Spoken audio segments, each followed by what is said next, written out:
Praise Lord. మన Bible గ్రంథముల నుండి కొంతమంది ఎలా ప్రేమింపబడ్డారు, ఎలా ద్వేషింపబడ్డారు కొన్ని కారణాలు మీకు చెప్తానండి. మొట్టమొదటిగా చూసుకున్నట్లయితే కయ్యను, హేబేలు. కయ్యను వ్యవసాయం చేసేవాడు, హేబేలు గొర్రెల కాపరి. వీరిద్దరూ అర్పణ దేవునికి తెచ్చారు. కయ్యను అర్పణ అంగీకరింపబడలేదు, హేబేలు అర్పణ అంగీకరింపబడ్డాడు. ఎందుకంటే యథార్థంగా ఉన్నాడు గనక. అందుకు కయ్యను హేబేలు మీద పగా కోపం పెట్టుకున్నాడు. ఇది ద్వేషింపబడడానికి కారణం. రెండోది వచ్చేసి అబ్రహాము, లోతు. అబ్రహాముని దేవుడు పిలిస్తే వచ్చాడు, మొమాటం లేకుండా వెనక ముందు ఆలోచన చేయకుండా లోబడ్డాడు. అందుకు అబ్రహాముని దేవుడు ఎంతో ప్రేమించాడు. లోతు కొంచెం ఆలోచించాడు, కొంచెం ఆశపడతాడు లోకం వైపు, కనుక అతని కొంతవరకే ప్రేమించాడు. తర్వాత వచ్చి ఇస్మాయేలు, తర్వాత ఇస్సాకు. ఇస్సాకు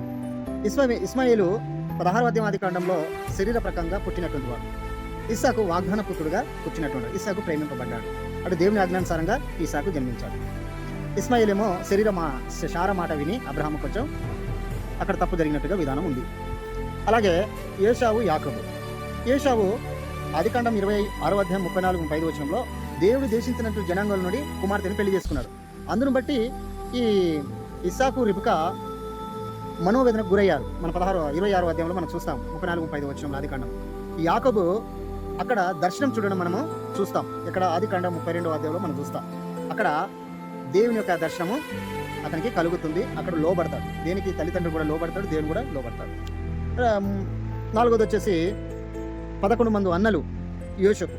11 మంది అన్నలు యోషపు బహుగా ప్రేమింపబడ్డాడు యాకోబు ద్వారా. ఈ 11 మంది అన్నలు అతని మీద పగబుట్టుకున్నారు. ఎందుకు తెలుసా? వీళ్ళు ఆదికాండం 37వ అధ్యాయంలో మనం ఎంత కథ అంతా చూస్తాం కనుక ఈ యోసేపు దర్శనం కలిగినటువంటి వాడు. అక్కడ ఆదికాండం 37వ అధ్యాయంలో మనం చూస్తాం.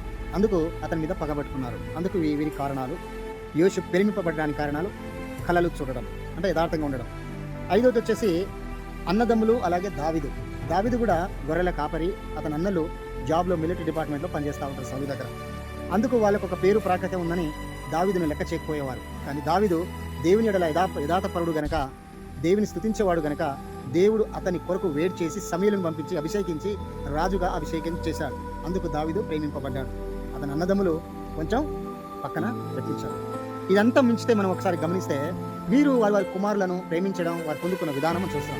కానీ మన దేవుడు యేసు ప్రభు యోహాను సువార్త 3:16లో దేవుడు లోకం ఎంతో ప్రేమించను కాగా తన అద్వితీయ కుమారుని యందు విశ్వసించిన వాడే కదా నిత్య జీవం గలవాడు రాయబడింది. అంటే యేసు ప్రభులు వారి లోకం ఎంతో ప్రేమించాడు. కానీ యేసు ప్రభుని తండ్రి ఎంతో ప్రేమించాడు. మనం యెషయా గ్రంథం 53వ అధ్యాయం మొత్తం చదువుకున్నట్లయితే 10వ వచనంలో మనం చూద్దాం కదా, తండ్రి అతన్ని ప్రేమించేటువంటి కుమారుని కదా నలగొట్టడానికి ఇష్టమయ్యాడంట. అతని నలగొట్టుటకు యెహోవాకు ఇష్టమాయను, అతనికి వ్యాధి కలగజేసెను. అతని వేదనను కదా 11వ వచనంలో కూడా అతని వేదనను చూసి తృప్తి పొందాడంట దేవుడు.